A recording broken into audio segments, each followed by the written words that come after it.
Hello everyone, welcome back. We've been out and about and we've been recording various things. Fiona, this one's called Independence Centre Stage. Great title. Tell us a bit more about it. There's a clue in that title. This is a stage performance that we're about to bring you, and it was a live show at the Roxbury Theatre, and it was put together by a lady called Jasmine Lindemann. And we're first going to have a quick chat to Jasmine so she can tell us all about the background, how she did it. Fantastic. So Jasmine, start off, tell us what's the background? How did somebody from Melbourne end up entertaining people in Edinburgh on a Sunday afternoon? I moved here in 2016. So I moved here, I was 24 years old, needing a dramatic life change, as many people do. I'd been here a couple of years beforehand for a trip for my friend's wedding, and I just fell in love with Scotland. Like, I felt very connected, and I feel like it's probably a very common feeling, especially from anyone who's from a colonized country, probably has a connection to, you know, where I guess their ancestors are from. Or I'm only one generation Australian anyway, and Australia is made predominantly of immigrants. I think when I came here I went, oh, is this what home's meant to feel like? So I spent a lot of time trying to figure out how to get here. Both my grandmothers are English, so I got to do an ancestry visa, and I'm very, very lucky to be able to kind of get here and have some really interesting insights on the immigration system. Even as a white person from the Commonwealth, it is hard and expensive. It's also the English system as well. It's not the one we would want in Scotland. No, it's very not. And I think then living here for so long, I've learned so much about the difference as well. I mean, the Scottish identity, but also the Scottish sensibility and all those things, like in the sense of how Scotland would prefer to work with immigration rather than the Home Office. And I think from afar, people don't see that. People don't really understand. My mum will still say England or Britain sometimes. I'm like, no, Scotland, actually. It's just Scotland. That's what we're, It's interchangeable, isn't it? UK, England, Britain. It all means England, yeah. It all means England. It all means England. But you're here, which is lovely. Yes. And you're doing a master's. What tell us about that? I am, yes. So I came here a long time ago to work in the arts, and then I found my way after I got settled status to the Masters at QMU, Queen Margaret University. It's a Masters in Arts, Festival and Cultural Management, Right. which is quite specific and something that has been incredible. So I'm at the end of it now. The project that I did, that you'll see more about shortly, was for my Masters project. So I'm doing practice-based research, which is a lot about the act of doing and what you're learning through actually that action. So the act of putting on this event, planning this event, connecting with these artists is all part of my research. So we're all helping you as part of that master's. We're helping you with your qualifications. Very grateful. Yeah. How do you start putting a show together like that? Because, I mean, we just turn up on the day and the stage is there, the events, the hall's booked, there's tea and coffee, you know, there's a lot must go on before you actually stand up on the stage. Yeah, it's definitely that calm duck on the surface of the water and the legs kicking really hard underneath. That's definitely what it is, putting on an event. But it should look effortless, so that's definitely, I'm glad that it did, so that's nice. But it was a few months in the making. The idea came last year, probably last October, so I kind of knew vaguely what I wanted to do, but I didn't kind of put my feelers out to any artists or venues until April, May time, so it kind of came together quite quickly. It helps that I have the connections because I work in the industry. Like the venue, for instance, I'd worked with that venue before, the year before, so I got a brilliant deal, and one of the people who works there, who was my tech for the day, was an alumni for my course.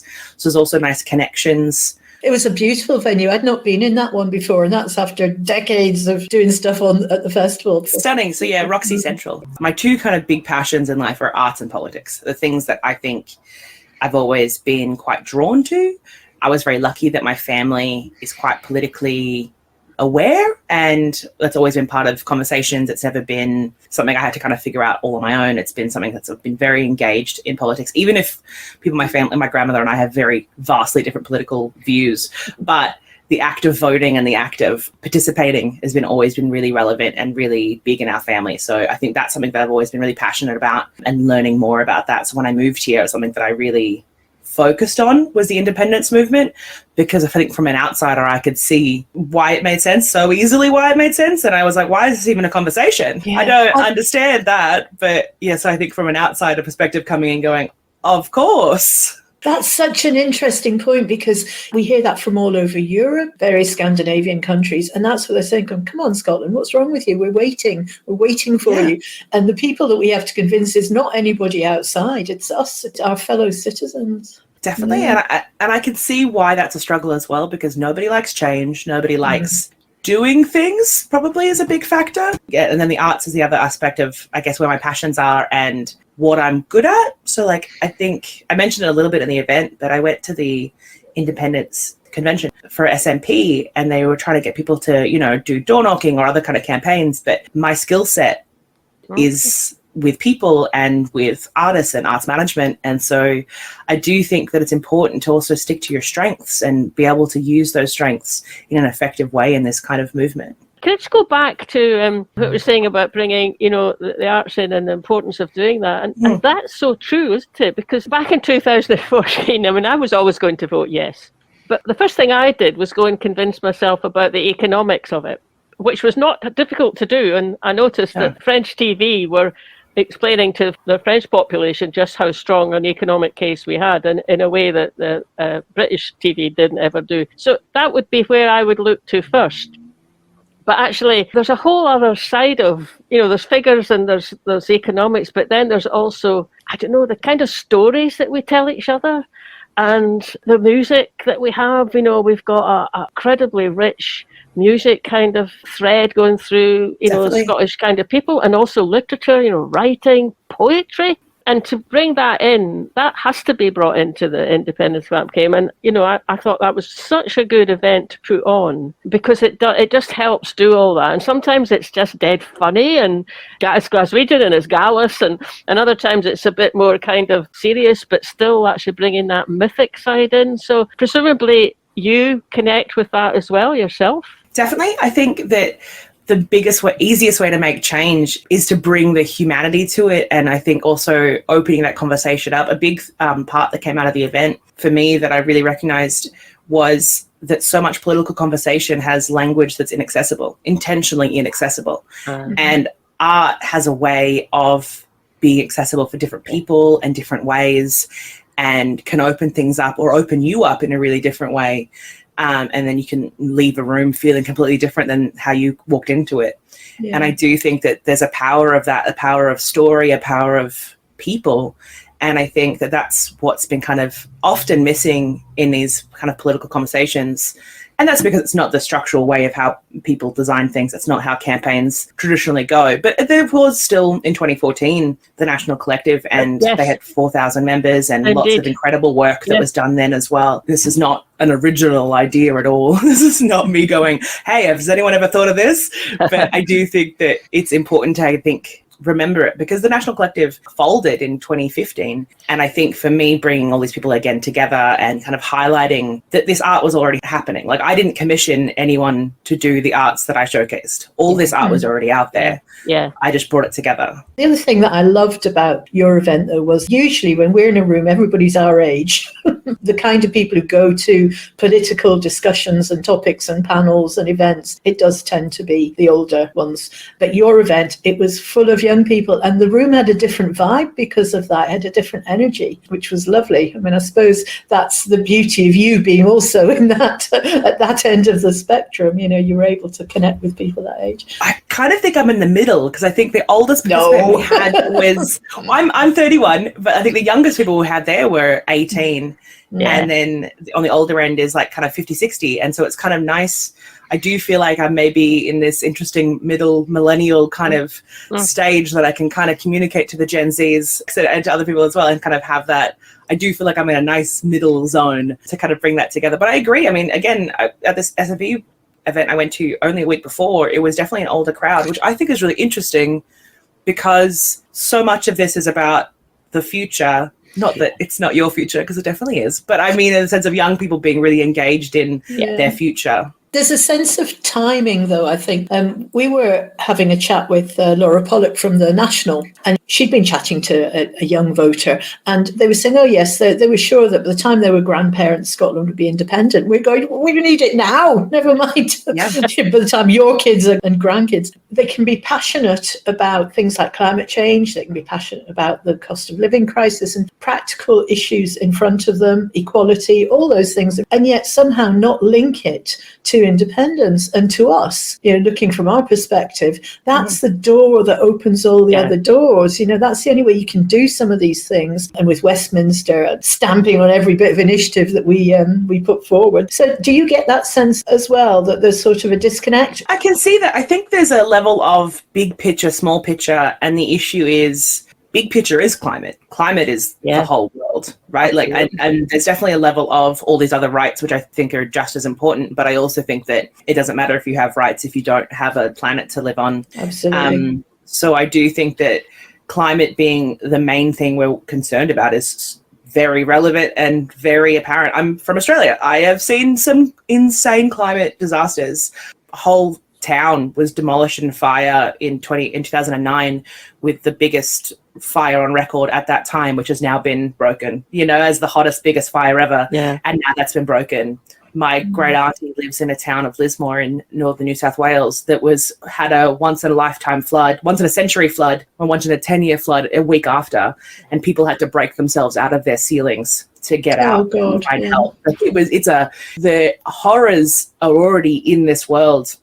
The time is past. We're not changing climate change. We're figuring out how to live with it or how we cope with it. Yeah. And I think that of that being a huge priority of the independence movement would be a very smart thing to do. I think for SNP, I would make that a massive priority to really highlight, because I do think that would push that conversation towards them, because I can see that door is the one to open before we can get to the next part. But I also see why the Greens are so important and why the bigger message is so important also. Yeah. Did we not have an all under one banner march at COP26? Yeah. Martin, I mean, it's a good time for it. It was a good time for it, but it still didn't feel very integrated to me. It was the fabulous march that went through Glasgow and all the different, all the costumes and everything. And then you had this block of indie supporters with our saltires. It would have been much more powerful if they'd been integrated, woven in through the whole march, I think. Yeah. That's true. This is the way we do things. For myself, I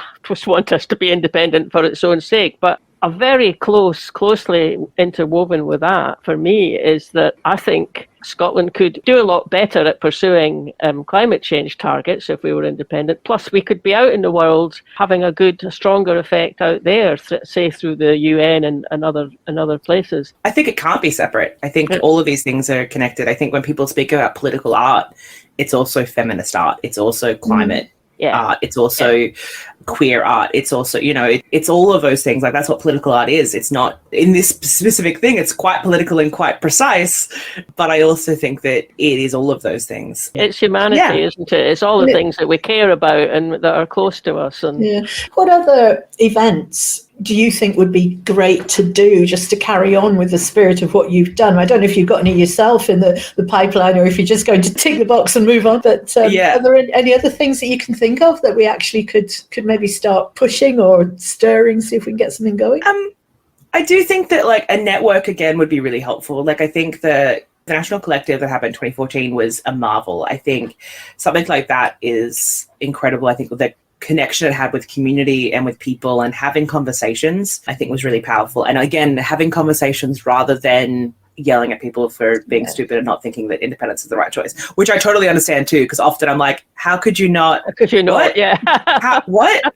I don't know. It's that your democracy is getting taken away. What? How did you? What? Like, I definitely have a problem with pulling it back sometimes and having a helpful conversation rather than an accusatory conversation. And I think the arts make that a lot easier. One of the best quotes that came from the day was in art, you can ask questions, where in politics, you're made fun of for asking those questions. I haven't seen all of the footage that we got from the event, Jasmine, but I have watched some of it. I was killing myself laughing, actually. Some of it is so funny, and it's Sad Girls Club. And it's so clever. They are hilarious, yeah. Oh, it's hilarious. Well done for bringing that together. And I take what you said. It's like they were all out there doing that anyway, but you have brought them together, and that's such a crucial function to have someone who's got the skills and enthusiasm to do that. For me, that's what my master's is about as well. It's about the place of an arts manager in this conversation. So why my role in that conversation, even though it's not my art, but giving it a stage, giving it a platform, giving it a space, giving it an audience. And so that's something that an arts manager does and can do. And it's like, I guess, when they're choosing to and what they're choosing to use that power for good or for evil. Well, I just think we're really fortunate that you decided to come over to here to do it, and I've ended up in Edinburgh doing that course. And obviously, it's a course that's there are other people graduating from it as well. So it's a brilliant course. The effect of that kind of trickles through into Scottish life. I think it's great to have somebody who's actually come from somewhere else, feels welcome, feels they can contribute, add something. That's what it's all about. That's the kind of society we want to be. Yeah. It does have this big you want to be here? Great, we'd love to have you. And I do think that's really powerful. I can't express how grateful I am to have found my home in such an incredible, beautiful place with such generous, I think, big-hearted people. So I'm very, very lucky to be here. Jasmine and the rest of the entourage, thanks so much for putting it on, letting us have the footage and talking to us. Now we're about to take our seats for the theatre performance. For the benefit of podcast listeners, I'll just explain that the format is that Jasmine introduces a performer to the stage, they do a bit of performance, and then they have a discussion afterward. A couple of the performances do tackle some adult themes. There are a couple of rude words in there as well, but we have taken out all the big sweary words, so hopefully nobody will be reaching for the smelling salts. Now, on with the show.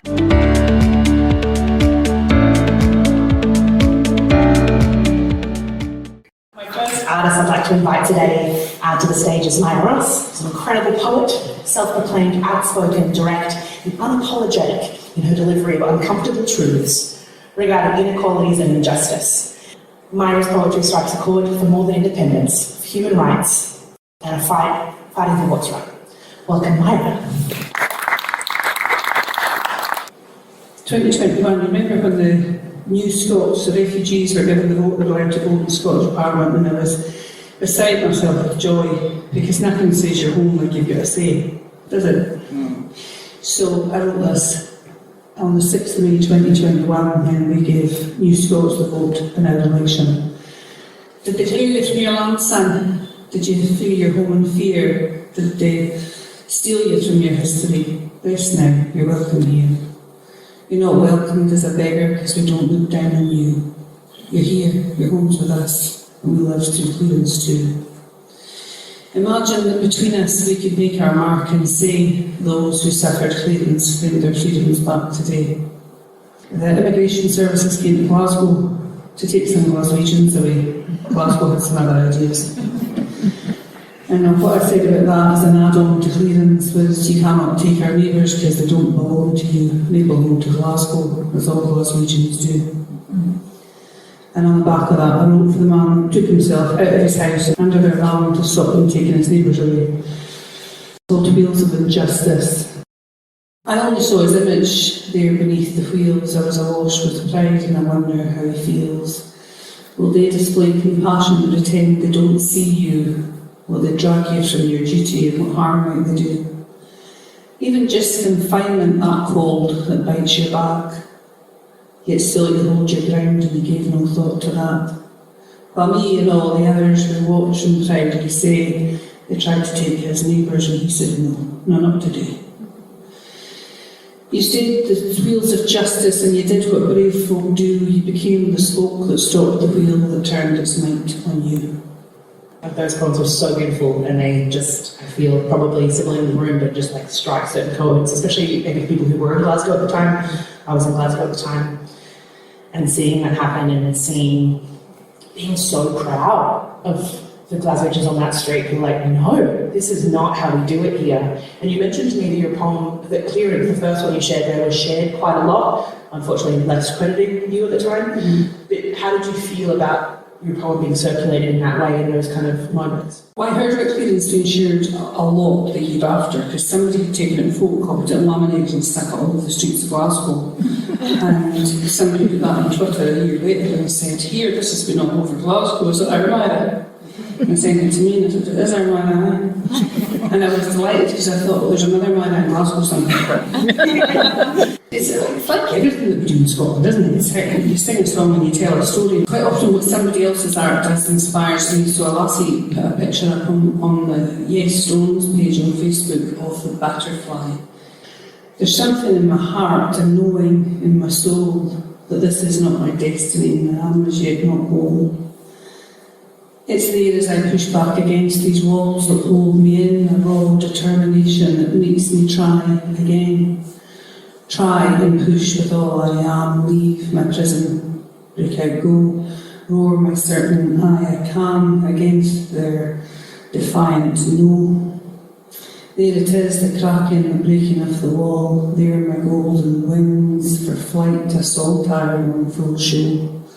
Here for all the world to see from the shell I used to be, ready now to rise, to fly, a butterfly, I, free. Thank you. And then back to one of their arts, because Lynn's got a picture of a spider that she hangs around her neck. It's an independent beastie in his web upon the wall, and there's no need for any government, that boy can do it all. No, there's a bad word in there, thinks he's rebellious, setting beasties all apart, now he's been independent thinking right from the start. No cage is there to bind him, and there's no bars to hold him in, he's free to be the beastie that the beasties have been. So wheesht is the one I promised you. There's another one that I'll share with folk later on if there's time. But wheesht, this is when Manny Black was given around for saying pished in the Parliament. What the actual what? Wait, that's a bit offensive. You think pisht's offensive? Did you hear about the parties?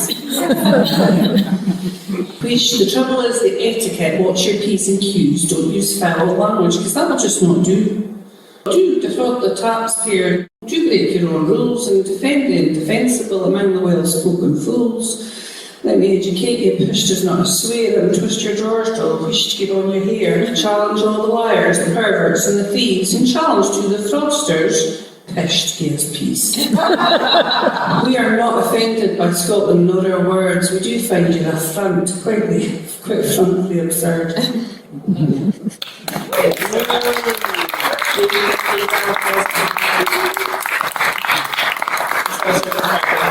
Myra was my first artist that I got involved, and then it was like a beautiful effect that then everyone came from there in a lot of ways. So I'm very, very grateful. Thank you so much again.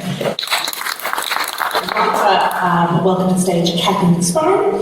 Cathy is the author of 3 novels: The Feud, The Black Dog, both part of the War Witches series; The Cold City.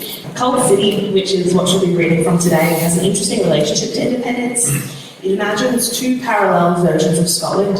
One is more prosperous and tolerant and represents the kind of society I think most Scots would choose. And the other, the cold Scotland, is one that has suffered an environmental disaster, where the destruction of the Gulf Stream has become dangerously reactionary.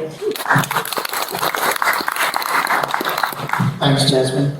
I'm going to read a little bit from Cold City, and this is one of the earlier sequences where the protagonist Susie is in the cold world, which is geographically the same as the one she's used to, but she's about to find out as she's walking home that it's ever so slightly different. I decide to make my way near the Clyde side.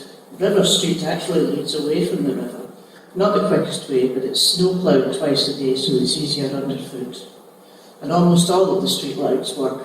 I find the small pass through the range of ploughed snow on the curbside and step through gingerly onto the almost black road. Now I'm exposed to the cold that comes off the river. Strange how something frozen solid can breathe out cold like this. My nose and cheeks begin to ache instantly. I stop to wrap my scarf securely over my mouth and nose. A moment's touch of ice on the bare face, and then it's covered again. The smell of wool is suffocating, but I figure I can do my breathing later. Unfortunately, I can't cover my eyes, so as I lower my head and push through the cold, it's as if I were fighting against a gale, although the night is still. After a minute, my lungs are starting to hitch, so I tug the scarf slightly away from my face and drag in the air as fast as possible, hoping to heat it up by the time it reaches my mouth. I succeed partially. Then I carry on, clumping along the icy tarmac and thinking warm, grateful thoughts about the thick, gripping soles of my boots. In another few minutes, I have to do the coming up for air thing again, without retying my scarf. All of this, of course, I do without raising my eyes. After a few minutes, a pale shape comes into my line of vision, trotting towards me, no more than 10 yards away. I stop dead. It stops too and looks at me. There's no way this is a dog. The legs are too long, its eyes are pale, the shade indeterminate in the cold light, but not a dog's warm chocolate brown. I've seen wolves before, loping around their enclosure in the zoo. They were well cared for, but they still looked thin. There was raw meat on the ground, but still they circled, moving easily in a pack, eyes bright and tongues lolling. Their fur was short and sleek then. But the wolf in front of me is shaggy as a bear, dark grey about its head and flanks, white all down its lanky legs. It's carrying something, some light-coloured fabric. It's holding a baby in its mouth. I hear myself make a whimpering noise. There is warmth spreading between my legs, and some distant part of me is wishing I'd gone for a pee before I left the uni. The baby is wrapped tightly in a blanket. The wolf has hold of it by the leg.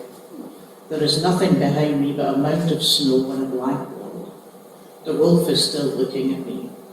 It shakes its head just a little to get a better grip, and its jaws make a gnashing sound. There's a horrible cry, "Mama!" Now I hear myself scream, high-pitched and gurgly, not my voice at all. The wolf leaps backwards on all fours like a lamb. The baby clatters to the ground, the blanket falls across its twisted legs. The wolf turns and canters away, pausing to look back at me once before turning towards the river and disappearing through the bank of snow. I don't want to look at what's on the ground in front of me. I concentrate on getting out my mobile, fumbling to switch it on. Still no signal, but that's all right. I'll turn and run. I'll get help. Then there's another "Mama!" I look at the baby. Yellow curls, rosebud smiling lips, eyes closed, flowery frock with one sleeve torn off, so the join between the arm and shoulder is visible. I step forward, grasp the plastic arm and lift. There's an obliging "Mama!" and a click as the blue eyes roll open. Oh, thank sake. My voice trails off into laughter. I look up the road after the wolf. You stupid, what did you want a doll for God's sake? It's a Christmas present.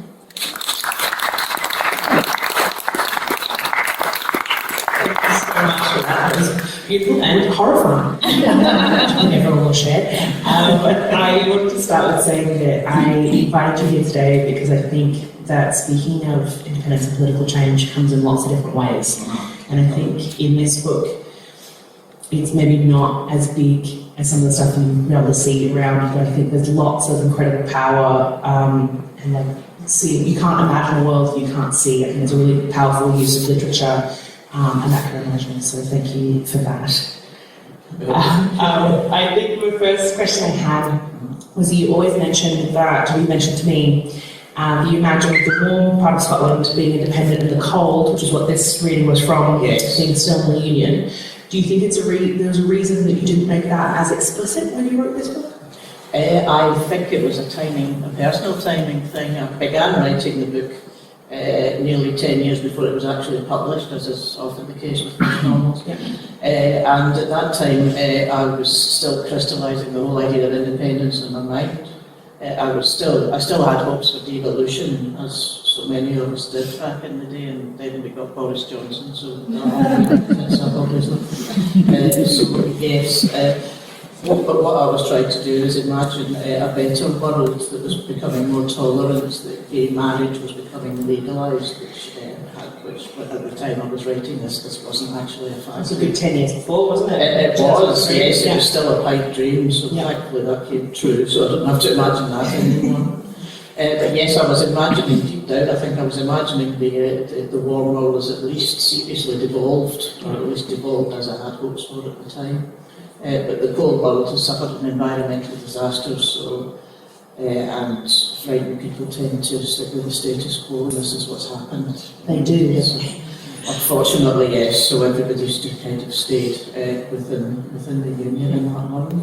Do you feel like you can kind of see that future more and more, that cold side of it, that kind of fear reaction and even the environmental aspects, I guess, as well? Yes, where the cold city is just, the cold world isn't just physically cold, it's become much more reactionary. And religious fundamentalism is on the rise, intolerance is on the rise, the age of consent for gay men has been put up to 21, as it was many years ago now, thank God.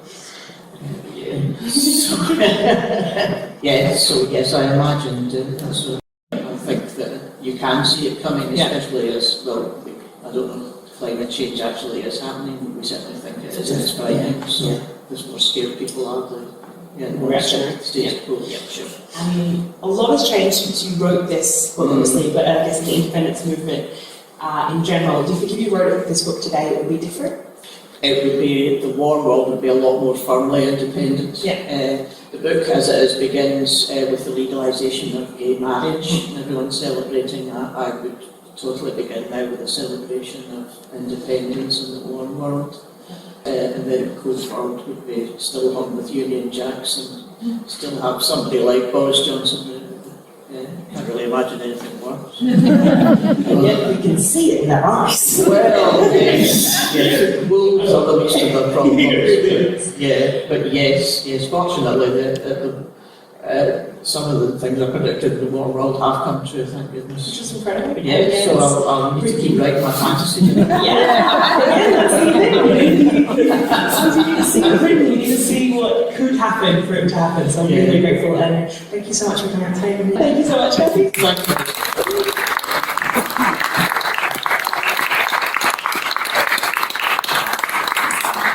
The next act I would like to invite are from Action Theatre Scotland.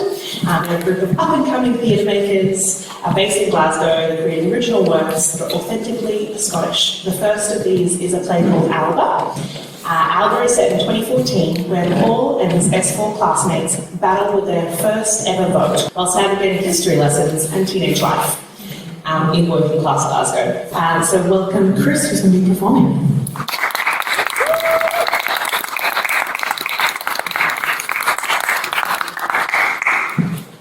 I'm sorry, Craig. I'm sorry that you can't see past your stupidity and your selfishness. I'm sorry that you think I should just sit here and have a laugh at you, like we have done every single day for the past 10 years. I mean, don't get me wrong, I enjoy having a laugh, but we're not getting anywhere. So you can sit here and be upset that I don't want to be immature all the time. You do that. But I want to make something myself. The referendum was a kick up the arse. I needed to see that. I don't know, Paul. I don't want to be a waste of the rest of my days. I know I gave Peter grief for being a wee tryhard, but at least he might actually make it somewhere once we're at this shit hole. Cheers, Paul. Got it. I've got something to say. I'm scared. Scared that my mum and dad are going to leave each other. Scared that we're going to run this country into the ground and never dig our way back out. Scared that I'll make the wrong choice, no matter how much I try and convince myself that it will only make a difference. Scared that I'll end up with nothing. On the dole, no job. All this time wasted and nothing to show for it. I don't want to end up like that. I want to make something myself, because they don't deserve to be proven right. Those self-righteous arseholes that think that they're better than everybody just because they've got a wee bit more money in the bank. And look at us, bottom of the barrel. They look on at us with pity and shame. They don't respect us. They don't want to help us. Why do you think this school's been in a downward spiral for so long? Because nobody wants to see us do well. We should be lucky that we have teachers like Mrs. Lindale that are still trying, still fighting for what matters. Will we do well or no? I knew he fancied her. Stop it. Can you all see what I'm saying? I know I always take the piss all the time, but just try and take me seriously for once, alright? Whatever happens next, in years to come, it starts here. Because it's up to us. Do you know the amount of people that throw their vote away time and time again because they think it doesn't matter? Because I didn't. Nearly half the folk in Scotland don't vote. Can you imagine how different things might be if they did? But hey, maybe it wouldn't. Maybe things would just be this shite no matter who gets in. Well, if that's the case, why don't we get up half our asses and do something about it? Of course nothing's going to change about whether they sit here and complain that nothing's changed. How does that solve it? This is our country. If we want things to change, we need to do it ourselves. Sitting back and hope for the best isn't going to cut it. No anymore. Open your eyes. Can you see what I'm saying? We are the first generation and possibly the last generation to ever say at this age. So let's make it count. For 50's sake.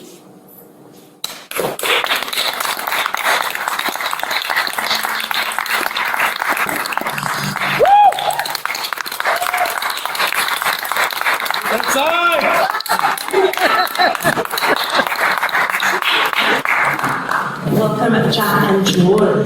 Thank you so much for that, Chris.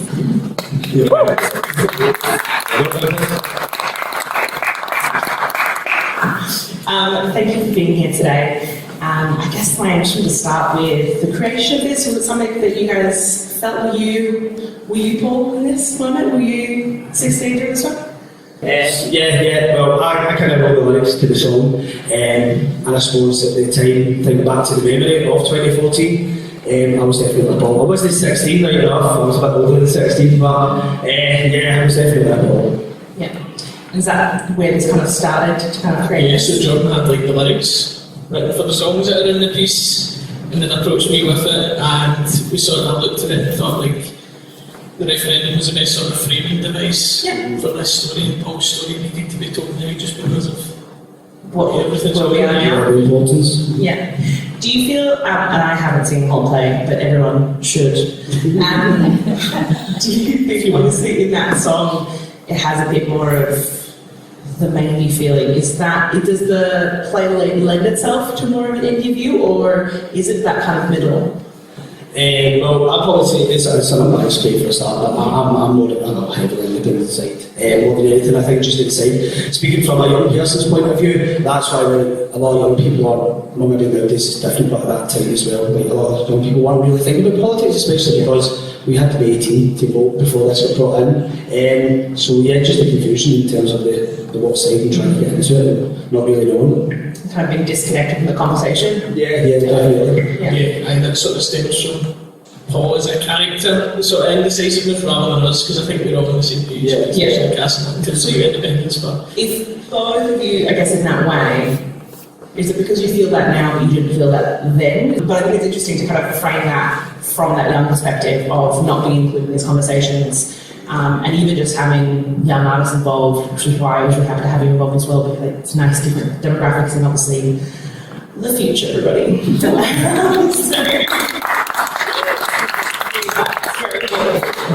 My point when writing the lyrics of Alba before we actually came up with the storylines and stuff was based about Scottish history, and I kind of got inspiration from watching other musicals, but I think for myself Alba was like, our history is so beautiful, right, and we obviously the play starts from 1286 AD kind of thing, and that was the start of the Scottish independence. And I think just from the songs, that's how we kind of put it in the play, from the timeline, from the start of 1286 up to the independence referendum. So again, big thank you to Chris Before, and also a big thank you to Jack and Jordan for bringing this to us today. Thanks so much.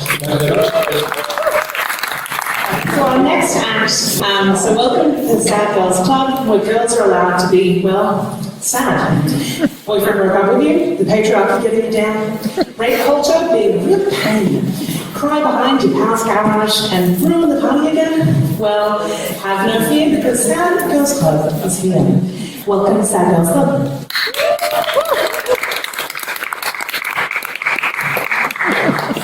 I think mine is me. What? Your sadness? Yeah, but that me at the end of the night, that crying me, that drunk crying me, that drunk crying me with makeup streaming down my face that someone used to put into a taxi with a portion of chips, cheese and gravy. Oh, yeah. She's not a very nice person. No, she's a total bitch. I hate her. And she says nasty things. Things. Not nice things. Sad things. Things that make you sad, tired, scared, angry. Oh, so angry. See, to be fair, she's got a lot of things to be angry about. Like work. On moving out. And making yourself smaller. Not being listened to. On moving back home. And my mum. Oh, my mum. Mansplaining. Manspreading. Oh, was that good for you, baby? No, it was not good for me.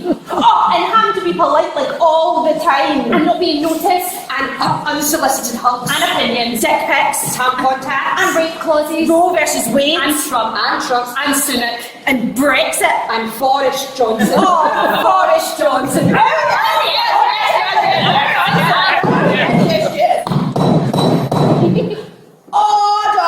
Order.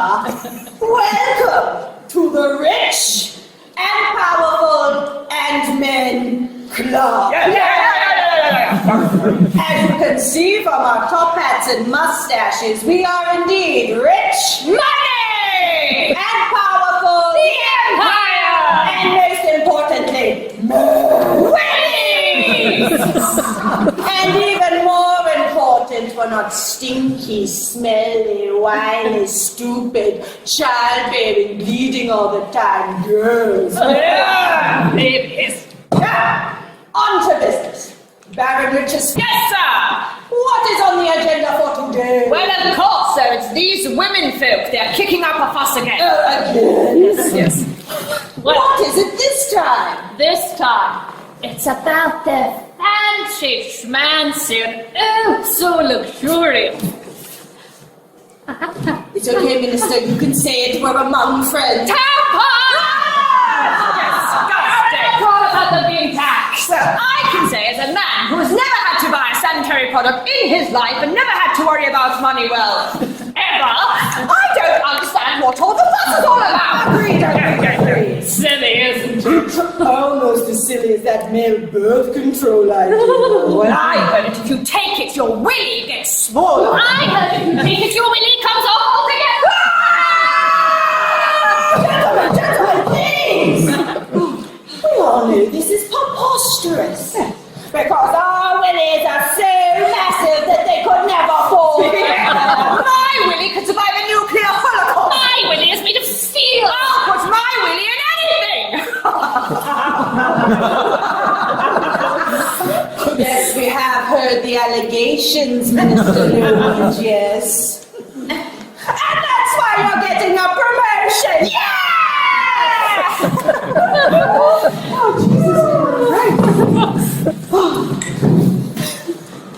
That's not what actually goes on, is it? That is 110% exactly what goes on. Fact. Really?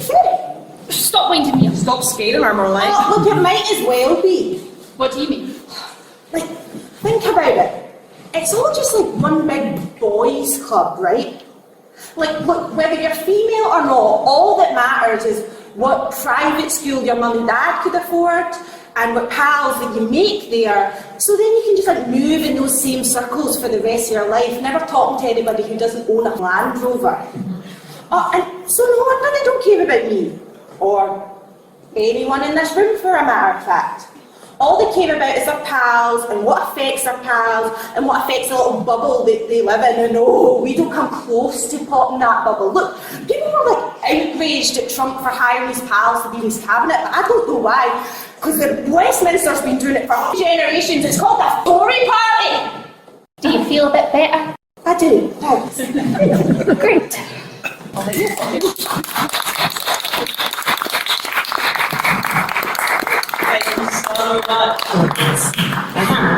Hello. You are the writer of this piece. I am. And director? No, there was a man involved at some point. We were talking about him. He's like, political satire has a certain power to change the narrative. What do you think drew you to that? That's a very good question that I've not really thought about in a while. I forgot there was a question portion to this. So I think satire in general, like, so Sad Girls Club as general, I didn't want to hit people over the head with a feminist stick. I didn't want it to be like, oh, another feminist play, like that sort of thing. And then the sort of boys club aspect to that, I was like, I can't just go and put my opinions in a script and be like, I am dictator, writer, this is my opinions. But I can lead a horse to water slightly. I can go, this is ridiculous, this is maybe 10 times what you think, but it's actually not that far away from what's actually happening. And if you're laughing at it, then you know it, and then you go, oh, that's not maybe the best. And maybe we should do something about that. Great idea. Yeah. I think also that's the power, right? I think we're all laughing at the joke and we're all like, oh, this is all very real. Mm-hmm. Oh no. Funny because it's true. Yeah, it's funny because it's true. So I think that's really interesting. I think obviously this is just a part of your play which is not, otherwise not as political the rest of the show. It's low level political throughout. It comes across as first world problems, it comes across as it's four girls meeting up to cry and be sad with each other because they feel they can't have that voice anywhere else, and it's a safe space to do it and all that sort of stuff. But then throughout that they touch on the way our society is set up and the way that men treat women and the things that we're not talking about, like rape clauses and Roe versus Wade and all these things that you go like, oh, and we're joking about them but they're serious, and these are and yes, we can really cry that our boyfriend broke up with us and we're dead sad about that, but also let's have a cry about those things as well. Mm-hmm. Sometimes more to cry about. Yeah. Because they affect all of the people. Yeah. I think my next question is more about your personal relationship with Scottish independence and something that you spoke to me off stage. I guess when you've done canvassing or bits and pieces that you've done, do you think that this work that you're doing maybe hits people at a different angle than the canvassing that you've done previously? I think so. I think it makes it a lot more accessible to people who maybe don't feel as politically aware, don't feel smart enough to talk about certain things, or don't. And it's what Chibi at the Start and Black Oil did, and it's all these sort of plays that would go, we're just going to present you with the facts of things, and we're just going to talk about this, and we're just going to, and it's a lot more accessible for people who maybe don't feel like they don't know enough to have a conversation about it. Yeah, I love that. Thank you so much. I want to just hear a big round of applause for Hannah and Sad Girls Club today.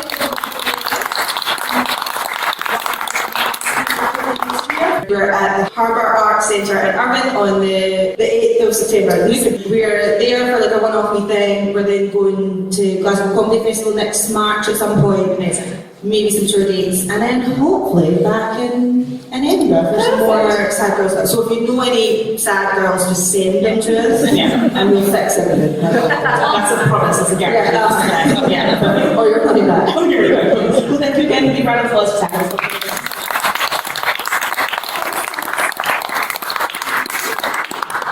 The next person I'd like to call up is Richard Proud. So Richard provided these incredible photos that you would have seen when you came in. So he's a photographer, an artist, and a supporter of independence, and an active campaigner since the 2014 referendum.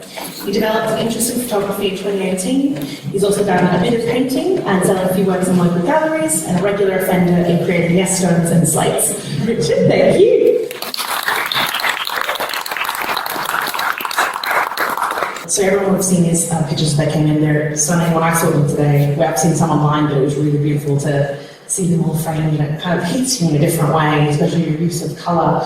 I guess when you started taking them in 2018, did you feel like there was something missing in those things? Was that what you started documenting, or why did you start documenting and sharing these rallies? I took the camera along in 2018 in Dundee, took a few photos, shared them on the photo page, and a lot of people seemed to like them. Got it shared quite a lot. I think probably around about the same time I got into the yes stone side of things as well. So paints on the yes stone, so I suppose the flare was coming out. Yeah. I just playing with it, and then just playing around with those colours. They're very striking, and we've seen them. They use the blue and kind of the grey scale, and then bring that blue to the forefront is, I think, really powerful and really eye-catching. I guess, what do you hope those photos inspire? I suppose it's just a bit of recognition for the people that are going along. And there's a lot of colourful characters. Yeah. And I just want to try and try and highlight some of that and appreciate the effort that they're putting in, like going up marches and quite often walking 3 or 4 miles. Yeah. To do that. So yeah, I think it's just a bit of I think there's a bit of documenting it as well. I agree. I mean, the recognition part of that is really interesting because I think for me, a lot of the arts that we perform, again, maybe isn't, or put together, maybe isn't to change minds of people. I think it is sometimes to go, you're doing great, keep it up. And I think that's sometimes what your work does. And I think it became quite more motivational for some people during the COVID times. Yeah. And reassuring. And so you still kind of feel part of it as well. So if it's an event you couldn't go to, you've still got that and you kind of see the good fight still being fought. I think it's a big power of what you do. Yeah. Well, that's what I try to do. I think you do. I think you're more than trying at this stage, Richard. Would you like? I mean, I'd like to see these photos in the media instead. I mean, like these ones, and I guess the angle that you're putting out, the more of what I would call the truth. That angle that you're putting out, is that something that would be quite, I guess for me, would be quite refreshing to see? Is that something that you'd hope that some of your photos would be picked up and shared in different kind of ways? Well, that would be nice, but it's not going to happen. Let's be realistic. Idealistic one, that was it. You've got your Facebook page, which I want to share with everybody as well, which is photos. Photies. I see. That's Australian there. That's on me. It's written perfectly. It's just me. Photies by Rich. So check out all of them there as well because they're so stunning. But have a look online as well. Thank you so much, Richard, for being here today.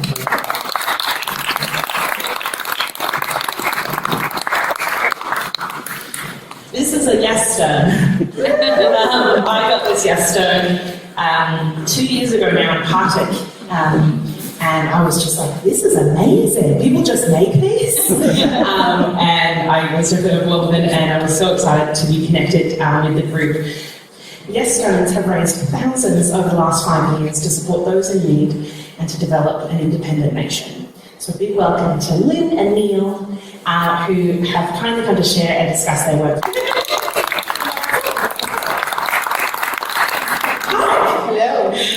So you mentioned to me that you like that your art is non-confrontational and it's a way to kind of open discussions about independence, winning over hearts and minds. Why do you think that's an important angle for you to approach this conversation?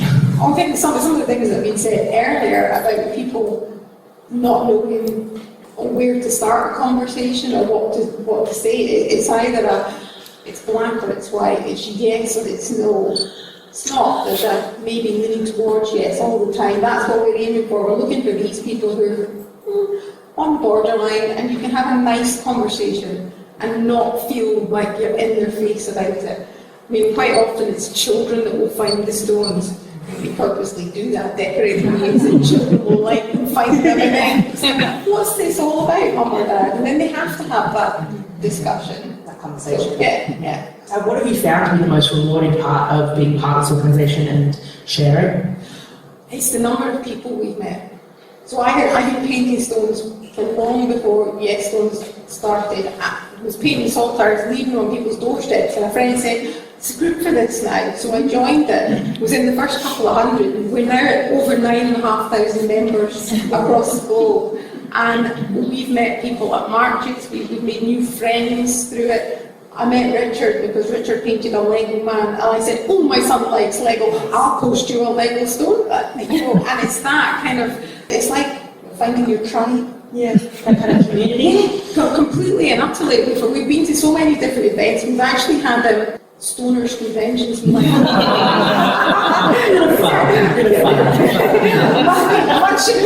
Much to our son's sort of disgust, you can't say you're a stoner. Do you know what it means?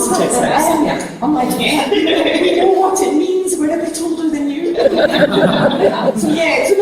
It's really good, it is nice. And then 2019, one member suggested, we could paint on slates, we could all do a letter and come up with a phrase. So we kind of gathered a group of people together that were interested in doing it. So there's 27 artists that contributed to the Yes slates. There's been more since because The phrase has now changed from when people first came in because we've got slates so we can swap it around.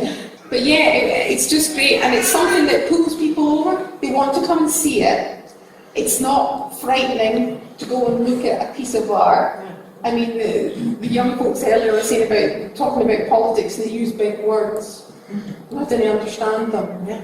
Yeah. This takes away all of that. They use big words to try and make you not understand it. It's intentional. It's done it on purpose. And we know that, so we use simple words to make it clear. And I think it's so inviting, I mean, you touched on it just then, that it is really inviting, and I think that's such an incredible power of art to have quite an open, I think because of artists generally need to have that kind of community and have quite an open sense to them. I think people don't create stuff if they're quite closed people, so I think that kind of comes through in everything that has been brought today. I think, brings everyone in. We took the slates down to Gretna for the first Brexit date, 31st of January 2020, and we were told that the police had actually been out to the woman who was down there, had heard that there was this gang of stoners coming down.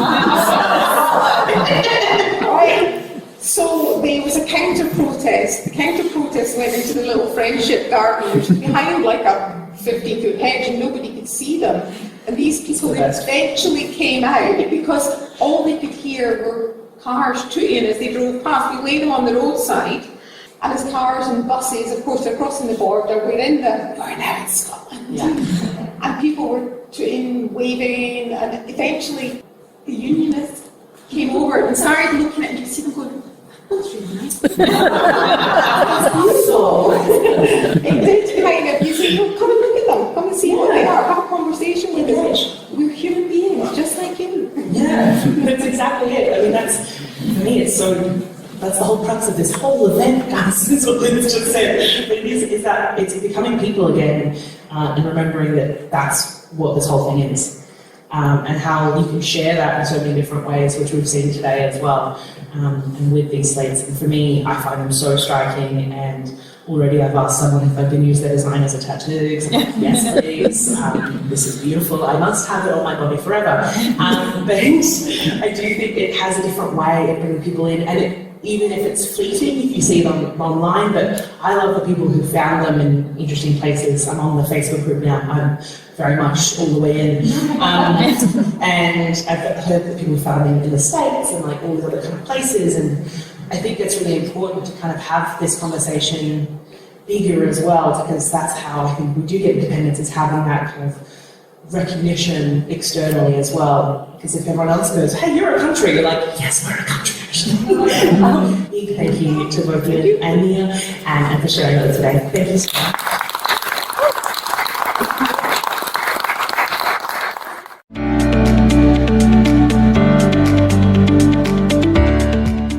One thing that always strikes me is just how much creativity there is in the Yes movement, and I think we've seen a lovely sample of it today in what Jasmine's put together. And wasn't it lovely to see so many young folk on the stage? Absolutely, yeah. You know, everything she said when we talked to her earlier, it's true. It's like it motivates people, it stirs up emotions, and well, that's what we need to take the independence movement forward. And who says it can't be fun? And who said it can't be fun? Exactly. Oh, we have fun, don't we? We do. We really hope you've enjoyed this.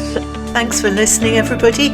If you'd like to watch the video version of this episode, you'll find it on our YouTube channel or our website, scottishindypod.scot. We'll be back next Friday with another episode. Catch you later. Bye now.